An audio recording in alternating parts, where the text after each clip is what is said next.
welcome back to another episode of Time with Dr. Adams. As usual, you know my name is Dr. Adams. Today I'm here with an ONG specialist. I can't ONG specialist, at least you understand.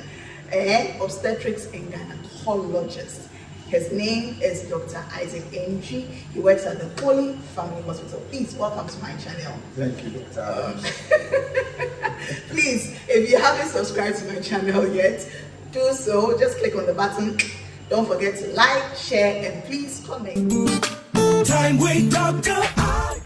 So today we are talking about, since it's a gynecologist, what's the feeling? You know, we always say that either gynecologists are flat or womanizer. Let me start with that, Dr. Entry. On a general note, do you think gynecologists or obstetricians are cheats? Are womanizers? My friends are womanizers. Dr. Adams, thank you very much. That's not true. These are people's perception about stereotypes. Gynecologists. Of course, in every profession you have, should I say, some bad nuts in there, and people are usually in the haste to make generalizations, but it's not true. Most of us are married, and we are very faithful to our wives. So you may have one or two in there who may be cheats, who may be humanizing, but we shouldn't generalize it. Do you have friends? Okay, so I'm a medical doctor. I generally prefer a male gynecologist to a female gynecologist. Do you have females who also like a man to work on them than a woman? And why do you think so? In our profession, I mean, especially let me talk about Ghana, there are a lot of male gynecologists. Why? More than females. I can attribute to the fact that it's a very difficult area. And you and I know that gynecology involves a lot.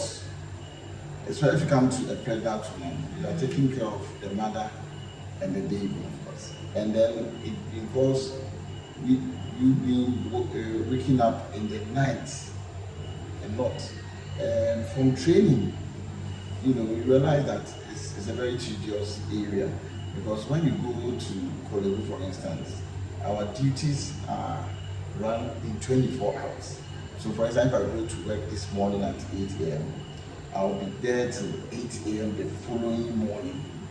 How many women can do this?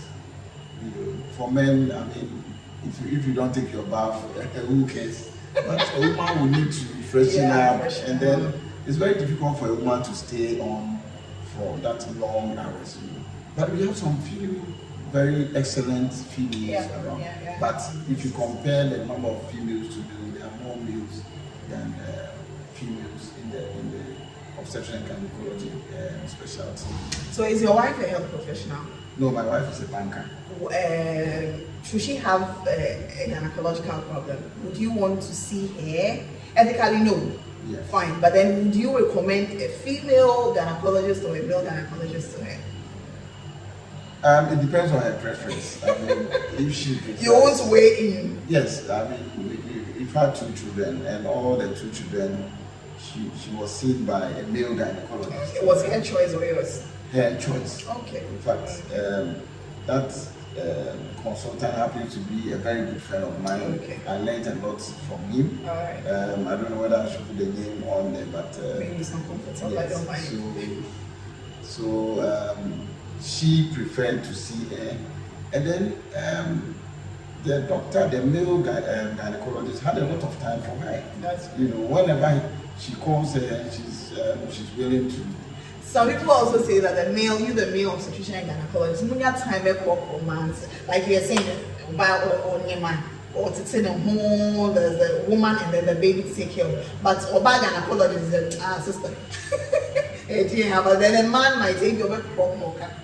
Yes, the men, what I've realized, the men who go into gynecology are more passionate about women and women affairs. So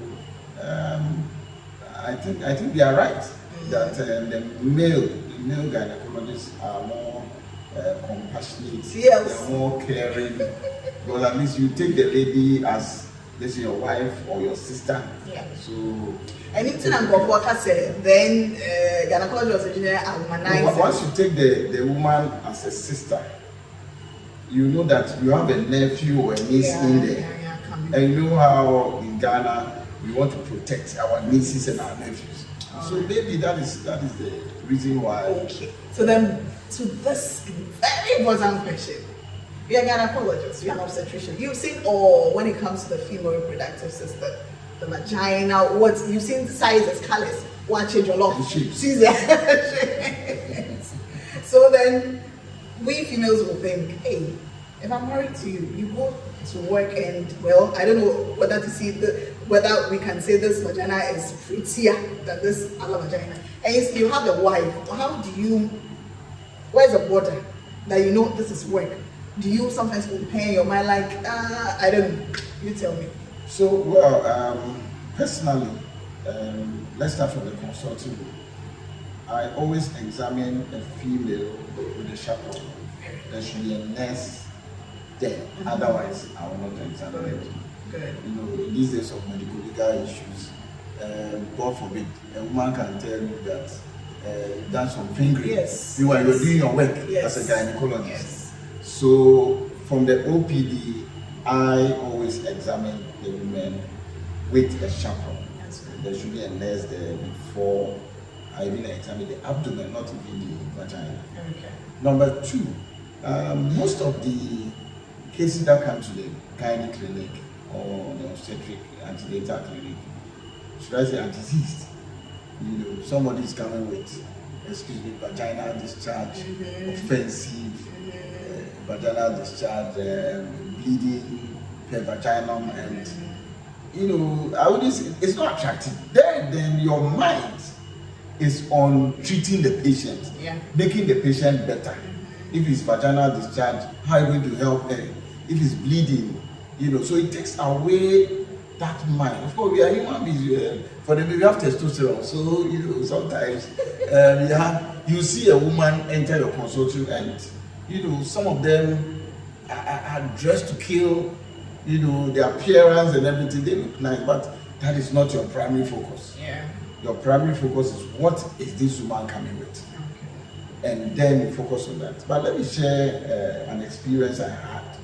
You know, I think that is one experience I'll never forget. And it happened very early in my formative stage as a medical doctor. When I was, I think, my second year house job in Korean. I used to do some part-time, what we call locum in medical parlance. So I was working in Trinity, Holy Trinity, North Kadeshi. One afternoon, I went for an afternoon shift. So after church, I just went there. And then this beautiful lady came in, very beautiful. Were you married at that time? I was married just about 2 months, just very less than 6 months. Okay. So this beautiful lady enters my consulting, fair colored, haircut, low haircut, you know, nice lady. And she came in, doctor, after the initial pleasantries we exchanged. So I asked her history, and apparently she came with a breast lump. And when this woman entered, in fact, I really liked her. So already I was shy, you know. So after the history, I had to examine the breast. And I was sitting down because I've already gotten some interest in her. I was feeling shy to tell her to go behind the screen for the breast to be examined. So I sat there, I was writing. The woman sitting there knew that I finished writing, but I was still writing something. So, and I think she also realized that maybe I've gotten a crush on her or something. So she asked me, doctor, do you want to examine the breast? So I quickly say yes. I want to examine the breast. Can you please go behind the screen so that I can examine you? And there, this woman removed the breast. Wow. Jesus Christ. You know, in fact, these are things that happen in our practice. And she's very pretty, you know, with all these breasts, but not knowing it was a pastor's wife. And the pastor was sitting right behind the door. So after examining, I did my professional job. Of course, the breast looked very nice, you know. So she came down and then she asked me, "Why God, were you shy?" I said, "Yes, I was shy." I told her the truth. Then she told me the husband is a pastor. Okay. And then so I asked, "Where's your husband?" I said, "Sitting out." I said, "Okay, can you invite him?" And then he came in, we chatted, and I was able to solve a problem for her. And we became friends, you know, with her and her husband. You know.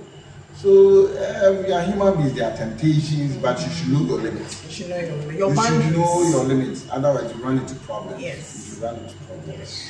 If you are not married and then you see a woman you're consulting, you want to take care of her, after that you go and chase her and marry her, not just chase her and fornicate, and marry her. That's one.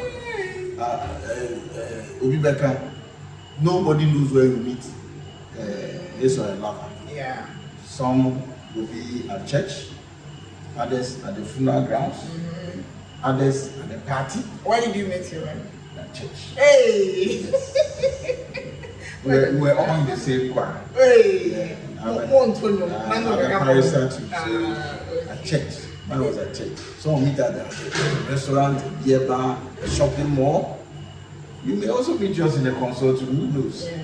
And then at that moment, you should just be professional and make sure you don't cross anybody. Exactly. That is why I was even feeling shy, because I had a crush on her. I was even feeling shy. So my advice is that if you encounter such things, just bear in mind that you are doing a professional job. Okay. You are a professional doctor. You have to stick to professional ethics and code of conduct. Make sure you do your work, and then everybody knows that. All right. So this was a very, very, very interesting episode with Dr. Andrew. Thank you very much for coming to Time with Dr. Adams. If you have any questions, if you have anything to share, please let us know. I'll try to invite him again. All right. Don't forget to like, share, comment, and please subscribe.